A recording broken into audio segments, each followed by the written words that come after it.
Kunja Bihari Gopi Jana Vallabha Girivaradhari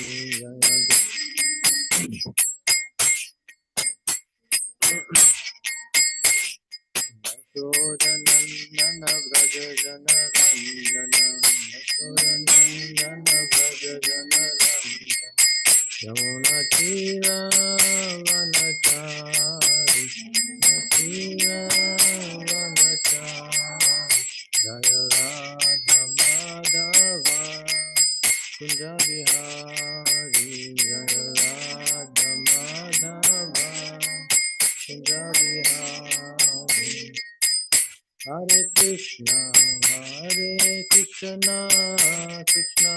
Krishna Hare Hare Hare Rama Rama Rama Hare Hare Hare Krishna Krishna Krishna Hare Hare Hare Rama Rama Rama Hare Hare Hare Krishna Krishna Krishna Hare Hare Hare Rama Rama Rama Hare Hare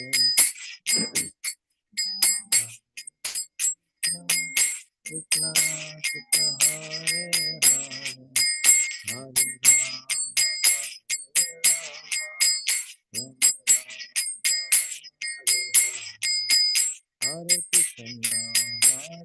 Krishna Krishna Krishna Hare Hare Hare Rama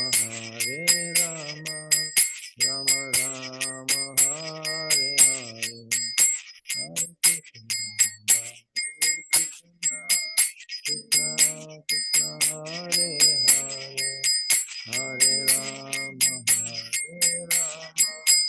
Rama Rama Hare Hare Jaya Prabhupada Jaya Prabhupada Prabhupada Srila Prabhupada Jaya Prabhupada Prabhupada Prabhupada Srila Prabhupada Prabhupada Jaya Jaya Prabhupada Jaya Jaya Prabhupada Prabhupada Jaya Jaya Prabhupada Jai Srila Prabhupada ki jai. So, Om Namo Bhagavate Vasudevaya. Om Namo Bhagavate Vasudevaya. Om Namo Bhagavate Vasudevaya. Om Namo Bhagavate Vasudevaya. Om Namo Bhagavate Vasudevaya. Om Namo Bhagavate Vasudevaya. Okay, so I think the problem is solved, right? No audio. Audio is solved. Okay, good. So reading from Srimad Bhagavatam, Canto 6, Chapter 7, and today's text is text number 14. Tesham Kupata Destrinam. Please repeat. Yeah.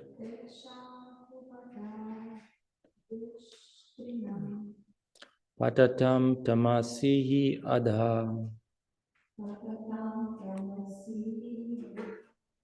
Ye shradayur vachaste vai.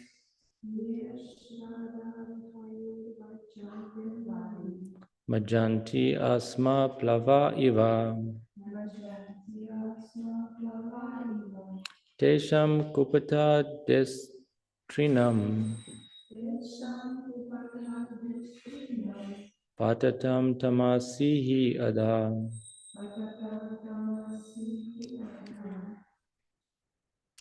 Ye shradayur vachaste vai. Majanti asma plava iva. Tesam kupata destrinam. Patatam tamasi adha. Ye shradhadyur vachaste vai.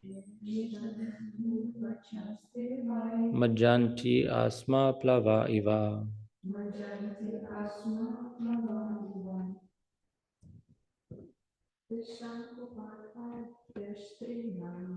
Tesham kupata destrinam.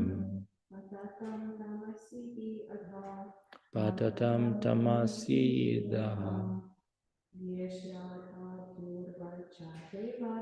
Ye shadadhur vachaste vai. Majanti asma plava iva. Tesam kupata destrinam. Vatatam tamasi adha.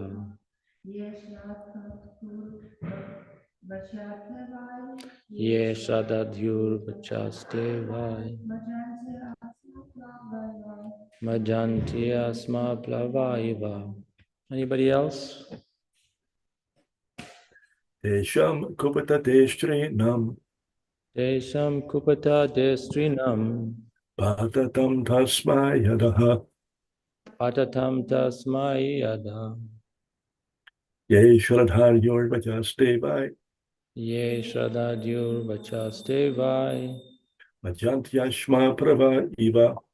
Majanti asma plava iva. Anyone else?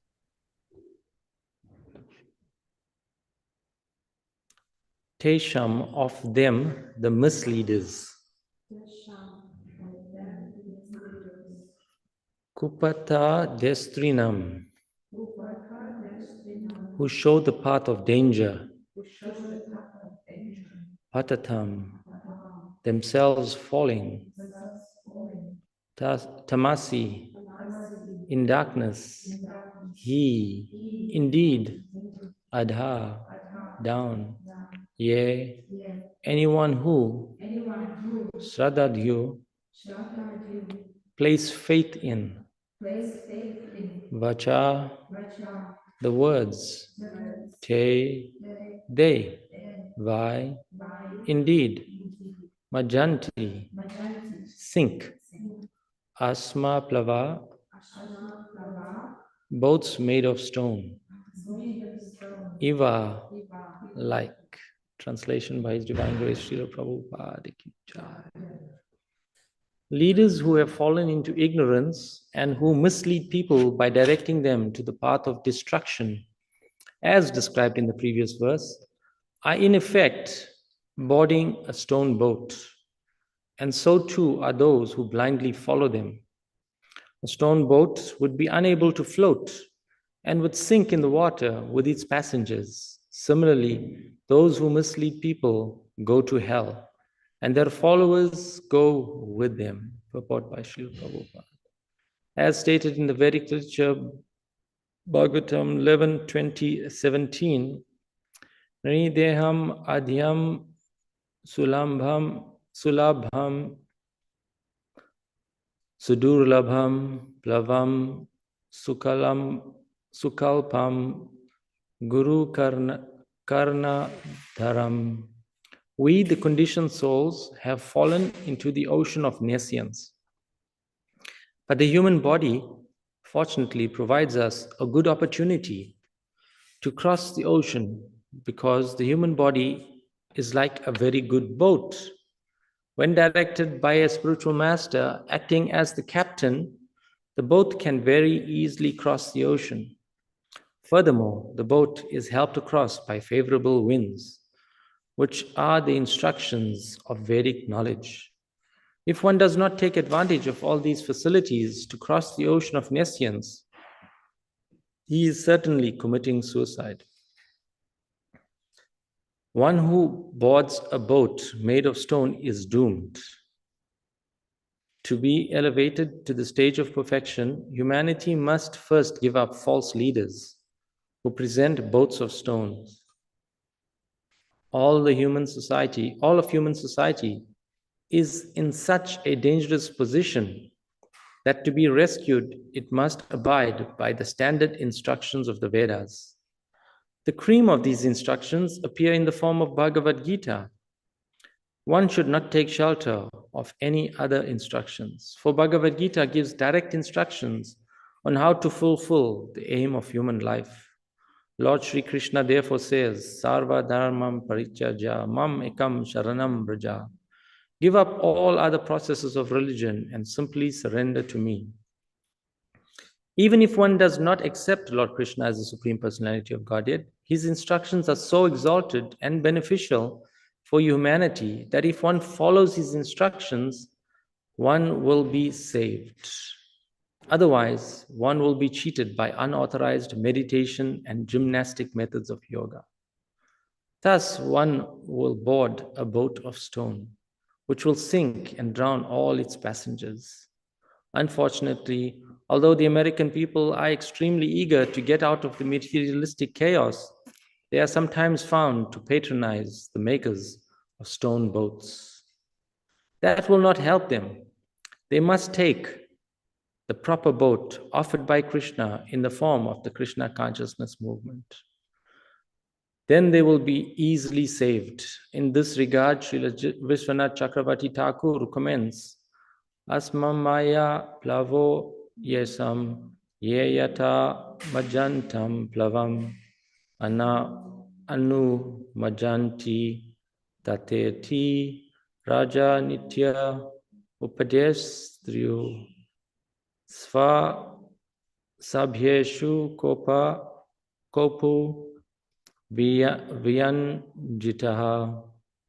If society is guided by political diplomacy, with one nation maneuvering against another, it will certainly sink like a stone boat. Political maneuvering and diplomacy will not save human society. People must take to Krishna consciousness to understand the aim of life, to understand God, and to fulfill the human mission. Om Agyanatimarandasya Jananjana Shalakaya Chakshurmitam Yana Tasmai Shri Gurave Namaha Vanchakalpa Turubhyascha Kripa Sindhu Revacha Patita Nama Pavanabhyo Vaishnavabhyo Namo Namaha Jaya Shri Krishna Chaitanya Prabhu Nityananda Shri Advaita Gadadhar Srivasti Gaur Bhaktivinoda Hare Krishna, Krishna Krishna, Hare Hare, Hare Rama, Rama Rama, Hare Hare. So we see a continuation in this chapter of how Lord Indra became so puffed up with his wealth and opulence and fame and adoration that when his spiritual master Brihaspati enters the arena, he does not give him proper respect. And so as we see, Brihaspati, being offended, had left the arena. He could understand Lord Indra's pride, and in this way, to punish him, he had disappeared from the arena. So, we're very familiar. We're already in the 6th canto. We've come across so many times, this negative quality of pride. And, there's so many examples now being cited in the Bhagavatam and so many Vedic scriptures about how this pride, just leads to one's downfall and nothing less. So there is one saying which says that someone who has pride, he often also tends to criticize others, as their inflated sense of self-worth can lead them to view others as inferior. So in order for you to be in a senior position, to have this, puffed up attitude, you want to criticize others and inflate your own sense of self-worth. And therefore, as a result, we end up finding faults with others as another action, which, gets us further into trouble. So essentially, we're using criticism to elevate our own perceived standing in society. So a few weeks ago, we started discussing how, we should not, criticize others or find fault in others. And, as a measure of our success, we can evaluate by asking the question, how long have I gone without criticizing someone else? This is the real question. So we can see, Indra, because of his pride and his puffed up attitude, he neglects even giving proper respect and welcome to his very own spiritual master when he appears in the arena. So we see this idea of addressing this pride. As I said, it's just reflected so many places in the Bhagavatam, so many examples are there. And today I just wanted to use maybe one or two examples. There is one nice verse quoted in the Chaitanya Charitamrita. And it says, when a person mistreats great souls, his lifespan, his opulence, his reputation, his religion, possessions, and good fortune are all destroyed. So the context of this verse is Sarvabhauma Bhattacharya, confidential associate of Lord Chaitanya. He is reciting this verse. It's recited many times in different contexts. We'll go over a few of them.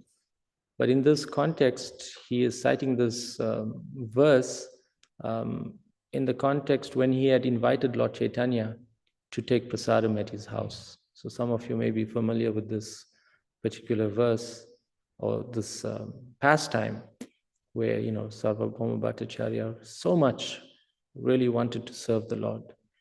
And he was so eager. So, he invited Lord Chaitanya to come to his house to take prasadam. And of course, being such an intimate servant, Lord Chaitanya, being a sannyasi, had agreed to go to his house. So the context is that he also had one son-in-law named Amoga. And this son-in-law, Amoga, was also a very critical person, always, looking for opportunities to criticize others. And we see in this pastime, Amoga, of course, he wasn't invited to, come to the house. So Amoga is son-in-law. That means Sarvabhauma Bhattacharya's daughter had married him. And he was not invited to come. And Sarvabhauma Bhattacharya is explained in the pastime, he was standing at the door, when Lord Chaitanya and the associates were also, coming to his house. He wouldn't let, especially Moga, because he knew he had this critical mentality, enter the house. Nevertheless, once he started serving, Lord Chaitanya prasad, and that we can touch on maybe later on, the number of preparations that were served to Lord Chaitanya, the amount, huge amounts. So devotees were, I think Mother Krishna Mai was asking Devamrita Maharaj when he was visiting, there is all these fantastic descriptions given in the scriptures of, what is a real feast and what does it constitute and how many preparations. And so there's elaborate descriptions given in the Shastra, in the scriptures of all these feasts. And this is one such example. And of course,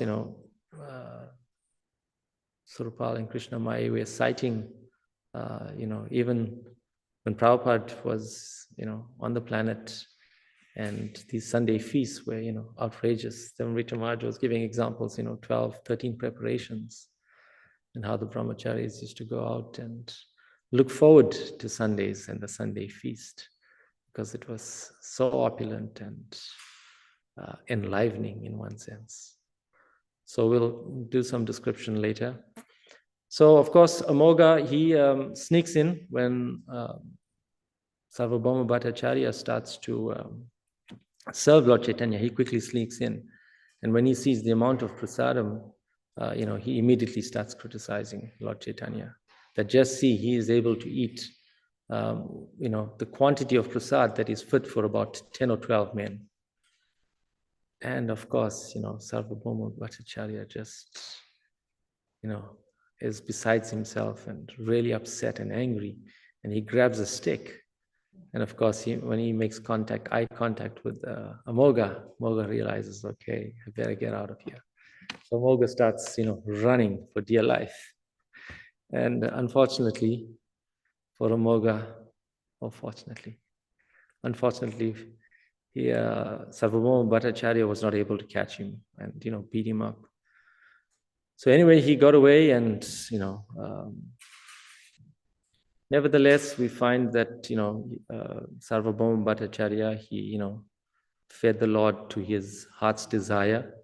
So Lord Chaitanya was very, very pleased, with the offering. And there was also some discussion about how much to eat. And, Sarvabhauma Bhattacharya was explaining, that the Lord normally eats, mounds and mounds. And he has seen, Jagannath Puri in different places, how much he has eaten. And so, whatever he had prepared was very, very little. But actually, we'll read later, it wasn't very little, it was a lot. But nevertheless, Lord Chaitanya was very, very pleased, by Sarvabhauma Bhattacharya and his family and their offering to him. But of course, Sarvabhauma Bhattacharya continued lamenting, the rascal Amoga and his statements, saying things like, I just invited you to my house just so that you can be blasphemed and criticized. And so he just, was not happy at all about this whole Amoga situation. So much so that, he continues to, curse Amoga like anything. He goes through different quotations where he says things like, better my daughter becomes a widow. He actually wanted, for his offense of blaspheming Lord Chaitanya, he wanted Amoga dead. And so he considered even different schemes, that maybe I can kill him, but of course he's a Brahmana. So technically I can't kill him, because if I kill him, then I should commit suicide, but I'm also a Brahmana. So there's all these injunctions, given from the different Vedas and different scriptures that contradict and supposedly seem to contradict each other. But there's so many injunctions to follow. So one really has to be knowledgeable about the Shastra before one is in a position of authority that, can guide the populace. Otherwise, we find ourselves in a situation like this verse is saying, that, it's like the leaders of today in society, they're just inviting people to stone boats, promising the world, promising so much of happiness, promising that there's going to be so much of opulence, and of course it's so apt in one sense that, Prabhupada is mentioning the American people here, and we see ourselves, at a critical juncture in America even today, just the way the whole world is positioned. It seems like there's talk of a third world war, just so much of crazy stuff going on the political scene. And Prabhupada is mentioning political maneuvering and diplomacy will not save human society. So people must take to Krishna consciousness to understand the aim of life. So we'll see now there's just so many quotations given in, the Manu Samhita, the Smritis, there's, just so many Vedic scriptures giving different contexts of, how qualified leaders should be able to understand the proper context of, these injunctions given in the Shastra. Yesterday, Venu Madhurya was also touching on the aspect of, how sometimes things can be conflicting in terms of the actual words of the Shastra, but how sometimes there is a higher principle to consider. So in what context does one consider this higher principle?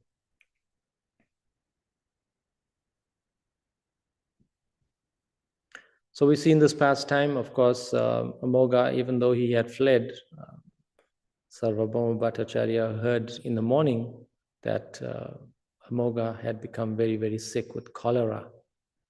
And he immediately became very, very happy in one sense that, this is just punishment, for a blasphemer, for one who is so envious and criticizes the way Amoga does. And so he starts to recite some verses when he hears that Amoga has become ill with cholera. And so he's thinking that actually it is a favor of providence that he has done what I wanted to do, because he really wanted Amoga to get some severe punishment. So when he heard that he had become sick, he says, actually, it is a favor of providence that Amoga has become sick. Then he goes on to quote some nice verses that's used elsewhere in the Shastra. When one offends the Supreme Personality of Godhead, karma immediately takes effect. And then he recites these two famous verses, verse 269 in the Chaitanya Charitamrita. What we had to arrange with great endeavor by collecting elephants, horses, chariots, and infantry soldiers has already been accomplished by the Gandharvas.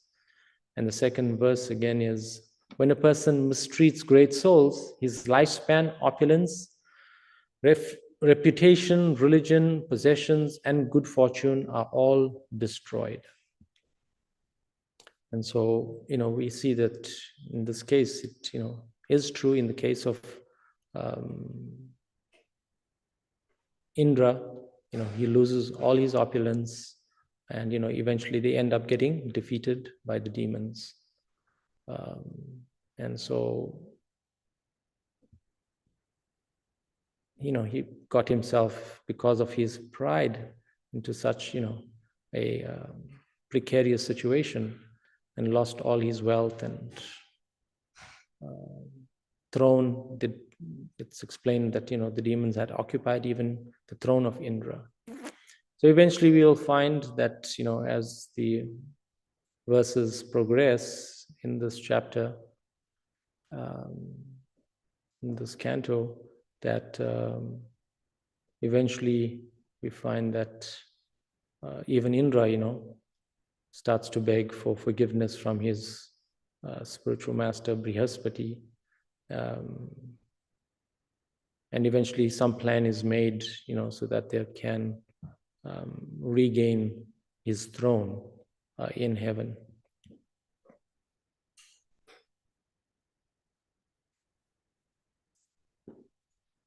So this verse, when a person mistreats great souls, his lifespan, opulence, reputation, religion, possessions, and good fortune are all destroyed, is also recited by Sukadev Goswami. So in the Madhya Lila in the Bhagavatam 10.4.46, this verse also is recited by Sukadev Goswami to Parikshit Maharaj. So the context of this application of this particular verse again was when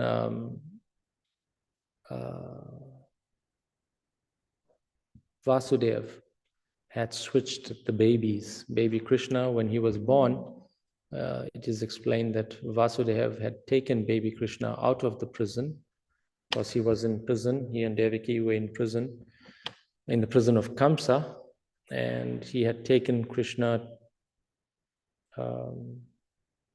to Madheshwara's house and switched the babies. And so he brought back Yogamaya, and of course, when the baby was born, Kamsa had come, and he had left Krishna there with Yashoda Mai.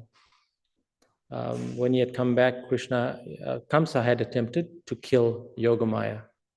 And of course, we understand in the past time, Yogamaya had slipped out of Kamsa's hand and, was in a higher position. And, she had made the prediction that, you fool, the eighth child has already been born.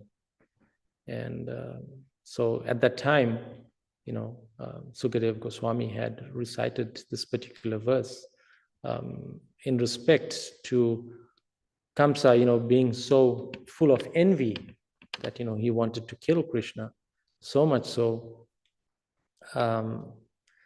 But of course, because of his mischievous demoniac agenda, he could lose everything. And we find that, of course, Kamsa ended up being killed and lost everything.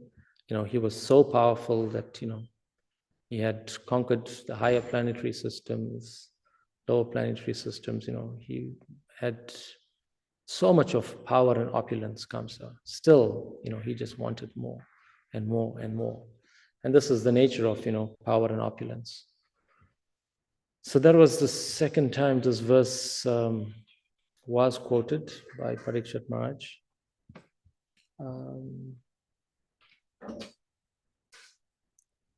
Then this is maybe just something as a context for the killing of a Brahmana. So the Shastra can sometimes, be difficult to understand, and we need to be able to understand most things in the proper context. So there is one example given. We understand this principle that if you're born in a Brahminical family, it automatically doesn't make you a Brahmana. One has to become qualified to become a Brahmana by getting the necessary Brahminical qualification. Then you can call yourself a Brahmana. And of course, the easy example is that the son of a high court judge is not automatically a high court judge. He has to get the proper qualification. So that's a nice analogy. But what you can say is that the son of the judge is a relative of the high court judge. So in a similar way, a Brahmana son, if he is not properly qualified, the only qualification in one sense you can say he has is that he is a relative of the Brahmana. And so we see, examples of this in the scripture. One particular example I was thinking of was Ashvatthama. And, of course, we understand that Ashvatthama, in the context of Mahabharata, he was the son of a Brahmana. He was twice born in one sense. But, he had committed so much of heinous acts. And of course, the thing that he had become infamous for was when he had killed all the Pandava children in the house of Lak. He had burned down the house of Lak, thinking that he was doing something so amazing. But, had slaughtered so many innocent children in one sense. So, how can one call oneself a Brahmana in this situation? But the injunction that can be used is that he is the relative of a Brahmana.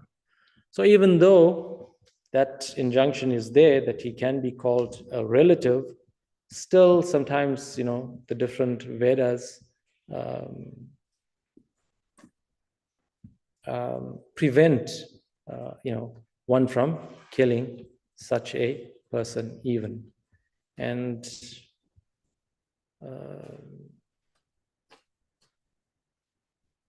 where's the verse?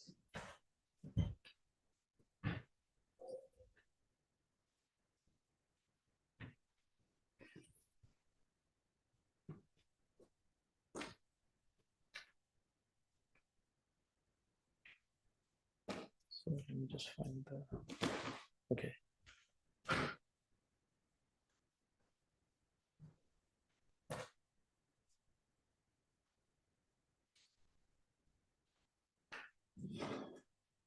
Yeah, so in this context, of course, as far as killing Ashvatthama, it's explained that, of course, Bhima wanted him to be killed.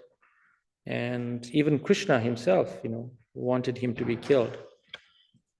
But we see in that context, Draupadi had, pleaded with Arjuna not to kill him.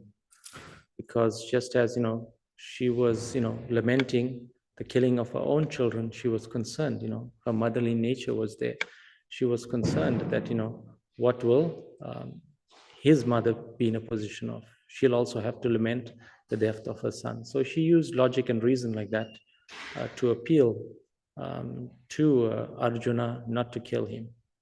And we see eventually the whole matter was settled with, Arjuna using his intelligence and also using some scriptural injunctions that the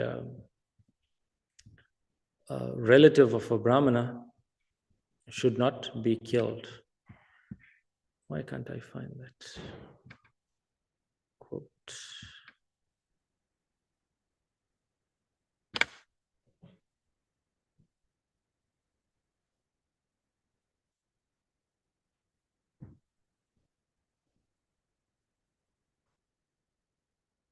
Nevertheless.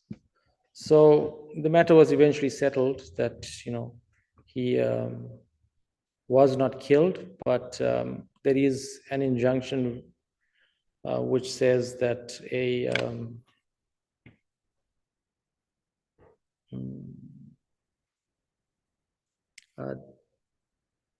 for a Kshatriya, that dishonor is worse than death.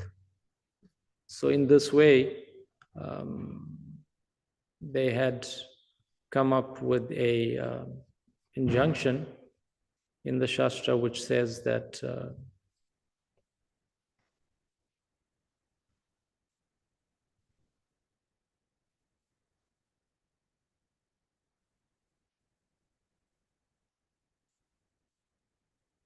I copied and pasted things around. And so as a result, cutting the hair from his head, depriving him of his wealth, and driving him from his residence are the prescribed punishments for the relative of a Brahmana. There is no injunction for killing the body.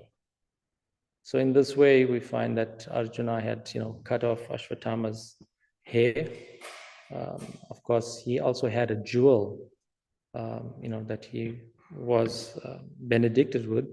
So he removed that jewel. And of course, we find that when Ashwatthama was presented to Draupadi, then, he was in robes, just all wrapped up and thrown in front of him. So he was in a very pitiful condition. So it seemed like this was, Krishna had eventually agreed that, this was fit punishment for, such a callous, heinous, demoniac person who had, killed so many innocent children. So we want, going back to the verse, we want to, follow leaders who have implicit faith in the holy name of the Lord, that can guide us, out of this nescience, out of this material world, and be able to take us back home, back to Godhead. And so in this verse, leaders who are leading their blind followers, it's explained, they eventually end up going to hell from this verse, and their followers go to hell with them. So it's a very, very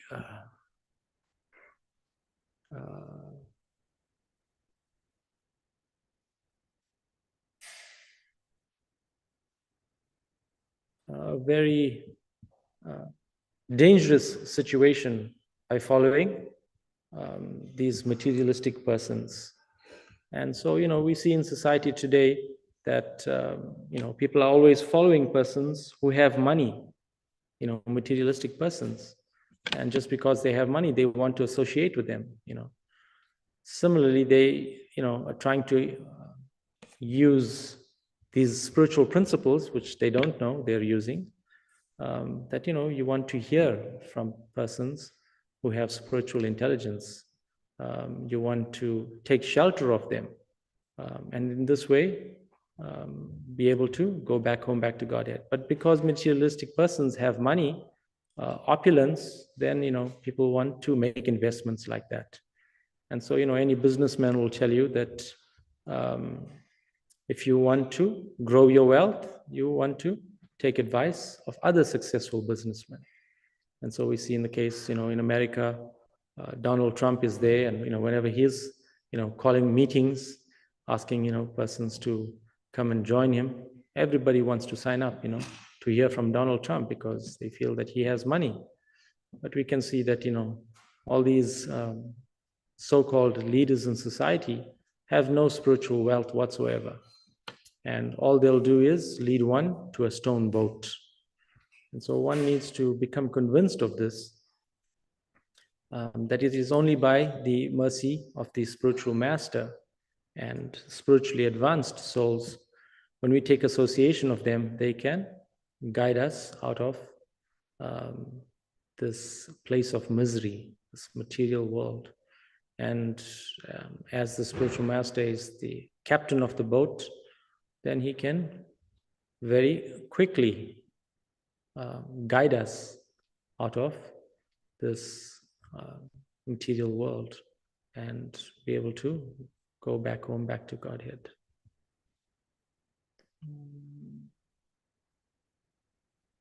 And like Prabhupada says, people must take to Krishna consciousness to understand the aim of life, to understand God, and to fulfill the human mission. So we want to invest our faith in the spiritual master, in spiritually advanced souls like Narad Muni, and not get caught up in all these materialistic principles. Because if we invest our faith in these spiritually advanced souls, then what will happen? By that association, our faith will also grow and develop and multiply. And with this knowledge and faith, we can easily cross over the ocean of nescience and be able to go back home, back to Godhead. So let us avoid, becoming envious, becoming too puffed up, in our situation, and stop this criticizing mentality and not get caught up in the cycle of birth and death. Actually, one of the things that Sarvabhauma Bhattacharya had advised his daughter was, to give up the company of her husband, this marriage, because there is injunctions in the Shastra which, say that, a wife actually, where do I find that verse? That a wife is allowed to give up, to divorce in one sense her husband if he is unable to take her and them back home, back to Godhead. So there is one quote in the Shastra to that effect as well. So using that, Sarvabhauma Bhattacharya was telling his daughter Sati, and it's interesting. His daughter's name, it seems like what I read was Sati, and his wife's name was the mother of Sati. What was her name? The mother of Sati. So,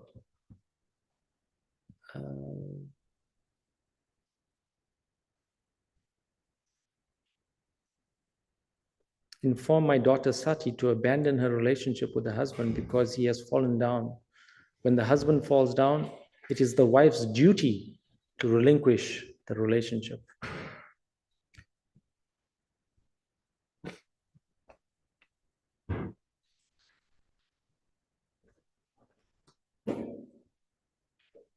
If a person is not in Krishna consciousness and is bereft of spiritual power, he cannot protect his wife from the path of repeated birth and death. Consequently, such a person cannot be accepted as a husband. A wife should dedicate her life and everything to Krishna for further advancement in Krishna consciousness. If her husband abandons Krishna consciousness and she gives up her connection with him, she follows in the footsteps of the Dvija Patnis.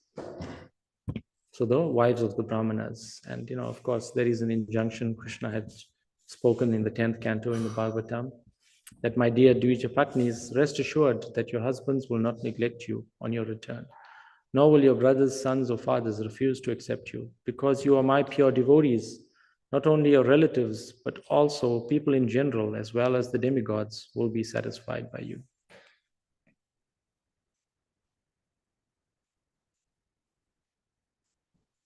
And then that other verse that Sarvabhauma Bhattacharya had recited, what we have had to arrange with great endeavor by collecting elephants, horses, and chariots, and infantry soldiers has already been accomplished by the Gandharvas. So this verse actually is also from Mahabharata, and Bhima, he actually made this statement, this actual verse statement again, in the context when they were in exile in the forest. So when the Pandavas were exiled, then there was a big fight between the Kauravas and the Gandharvas. And it's explained that, the Karna was in charge of the Kaurava army at the time, but they were very easily defeated by the Gandharvas. They were, as far as military strength is concerned, they were much superior.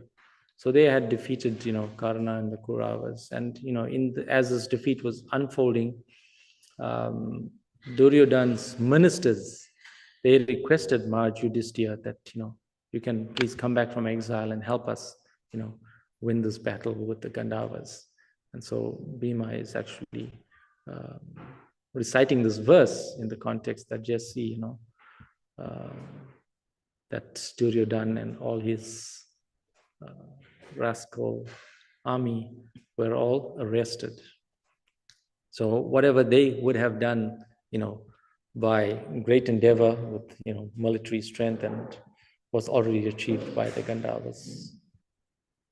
So yeah, it was very interesting to see how these different verses are cited at different times, in different pastimes and contexts of situations where exact verses are used, being recited. So that's all I had, I think. Having faith in the holy name of the Lord, and those who have faith in the holy name of the Lord can help us cross over this ocean of nescience. Do not follow these materialistic persons who have materialistic agendas, promising, so much of wealth, opulence, and fame, but they only end up leading us to a stone boat. We know that a stone boat, it's just a matter of time before it is going to sink.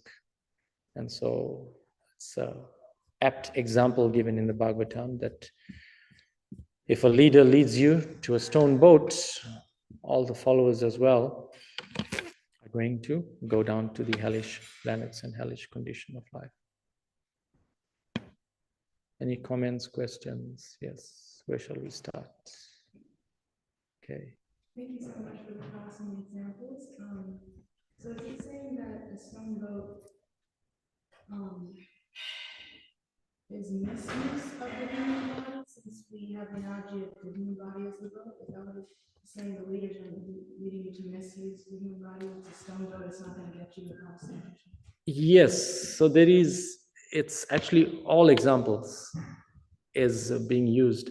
There is actually, I did find it somewhere, there is that analogy being given in one of the verses in a separate context.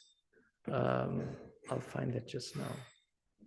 There is that analogy of the boat where the spiritual master is the captain of the boat. 11th canto.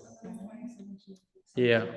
So that analogy is there. And so, of course, that's the boat example. But in this case, it's being very specific because the reference is made to the previous verse in the Bhagavatam. And what was the text 13 saying? Text 13 was saying, because the verse is saying, leaders who have fallen into ignorance and who mislead people by directing them to the path of destruction as described in the previous verse are in effect boarding the stone boat. So let's quickly see what the previous verse was.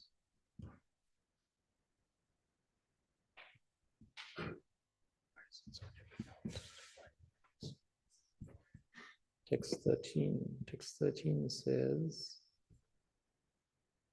if a person says, one who is situated on the exalted throne of a king should not stand up to show respect to another king or brahmana, it is to be understood that he does not know the superior religious principles. So, what was your question again? Stone boat. I'm gonna just confuse the analogies. Okay. Yeah. So, nevertheless, we don't want to get caught up, being puffed up, and follow persons who are envious, who are have got pride, because when you have pride, you're doomed. And so if you follow persons with pride, you're just going to end up in a fall down situation. That's my understanding. What does the stone boat What does the stone boat represent represent in the analogy? in the analogy? Okay, this is a little too deep for my realization. Someone has to help me. What is the stone boat? The stone boat is persons being led down the garden path, and anybody want to help? Jana's looking for what is the analogy of the stone boat. Okay, whilst everybody's thinking of that, let's go to the next question. I've had different quotes saying that, that we need good leaders, but one also has to be a good follower. So I'm wondering if you can elaborate on what it means to be a good follower. So my understanding of what does it mean to be a good follower? So yes, good leaders are required, but good followers are required as well. Good followers, my understanding is that, of course, in respect to spiritual context or spiritual personalities, that we have to understand how to serve and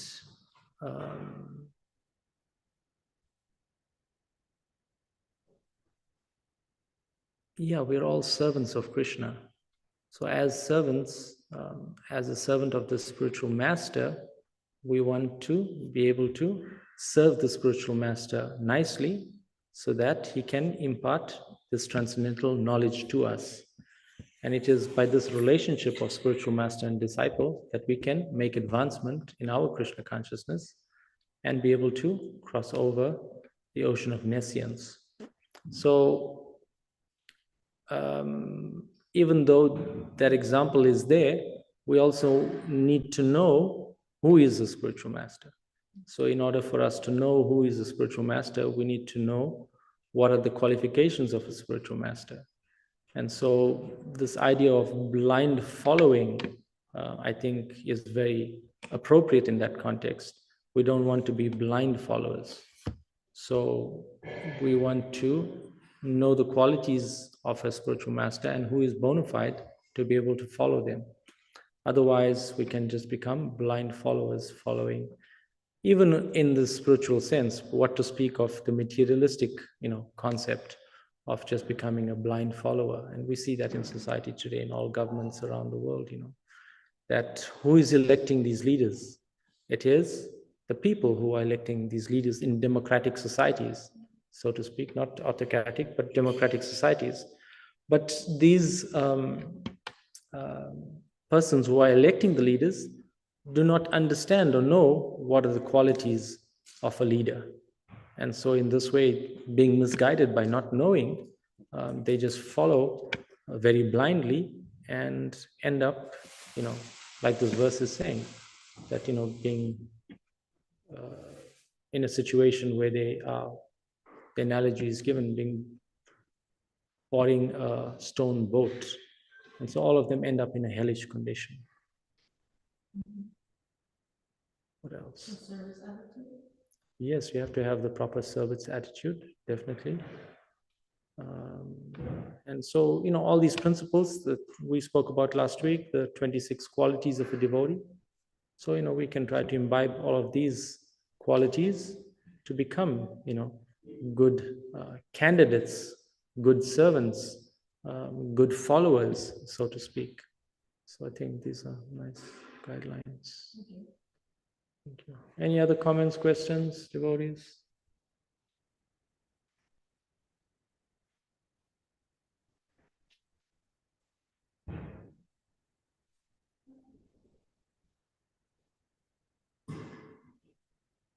What is the analogy of the stone boat? I think it's just when we know that Srila Prabhupada gives the example of that like the material world is like ocean, and then those who like follow Bhakti Marg, they just like it becomes like a footprint.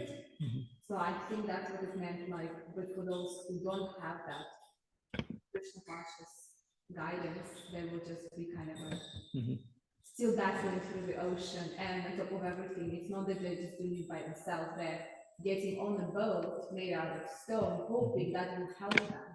Right. But actually, they're just committing suicide. That's how I would. Yes, think makes that's what perfect it's sense. right. Thank you for that description.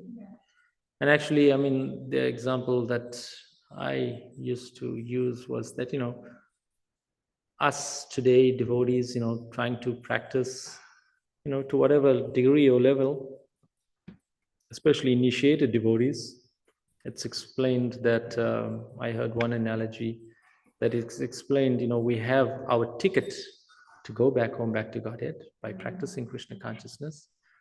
But the real question is, are you going to be able to board the plane? So what do we need to do to board the plane? Yes, getting a spiritual name and having a spiritual master is one thing. But yes, so definitely you can use the analogy that we have the ticket, but are we going to actually board the plane? So are we going to purify our hearts? And it's explained that, of course, Krishna is in the heart.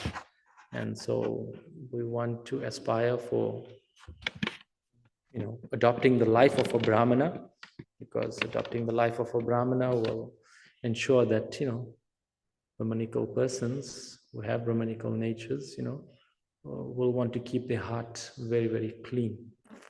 And, having a clean place to invite Krishna to be seated is very, very appropriate. And so far as analogies, I can't believe you're doing that. Need a Brahman for it to be. I have lots. Oh, well,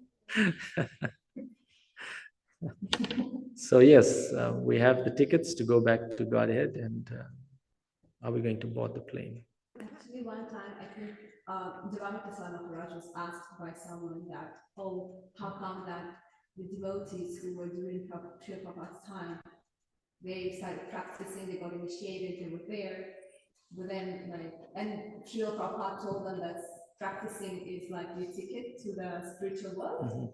But then, as Dora and Paul will know that many of those people stopped practicing. Right. And so they were asking Devamita Maharaj then how to interpret Srila Prabhupada's words that he gave them the ticket, and they were already on the journey. And Devamita Maharaj said, "Well, you still have to stay till the final stop. You can't hop off the bus earlier. Like you won't reach the spiritual world if you just hop off earlier." So actually, there's one time my father wanted to come to India. My father was a rascal, and one time he wanted to, come to India, to Mayapur. And so, he just called me out of the blue and said, "I want to come to India." Really? So I said, okay. So anyway, he wanted some help and facilitation. And so I helped facilitate everything. He bought the ticket and he goes to the airport. And of course, we understand, coming to the holy dhams, you have to become qualified. And, it's not just a matter of buying the ticket. So this was a time when we had paper tickets, And so he shows up at the airport for his flight, and he shows up at the counter and he doesn't have the tickets. He's like, wow, where's the ticket? Searching his bags and just couldn't find the ticket. Anyway, whatever prayers he said was very powerful. He went back to the car. Well, the lady at the assistant told him, well, if you find it, the ticket again, come back tomorrow and we can, try to see how to help you. So he goes back to the car, he's all morose and, just couldn't get on his flight. And suddenly he looks in the glove box of the car and the ticket is there.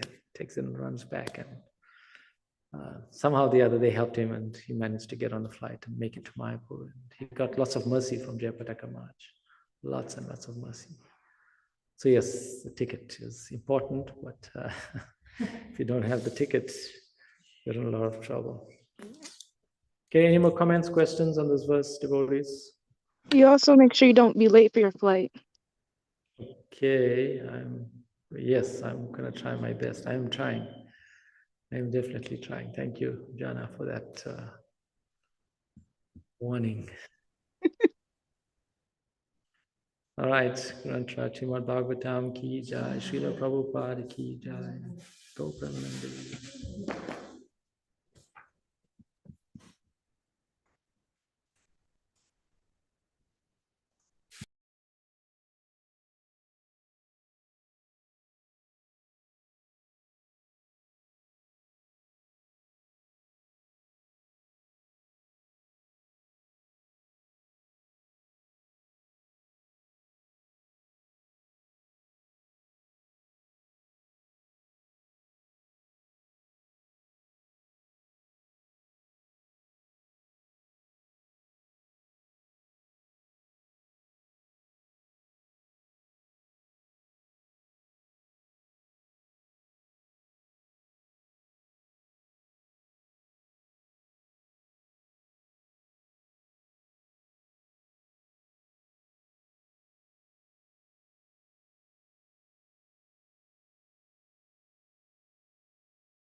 Tarika Prabhu, please accept my humble obeisances. What were you going to say? I think you had your hand raised.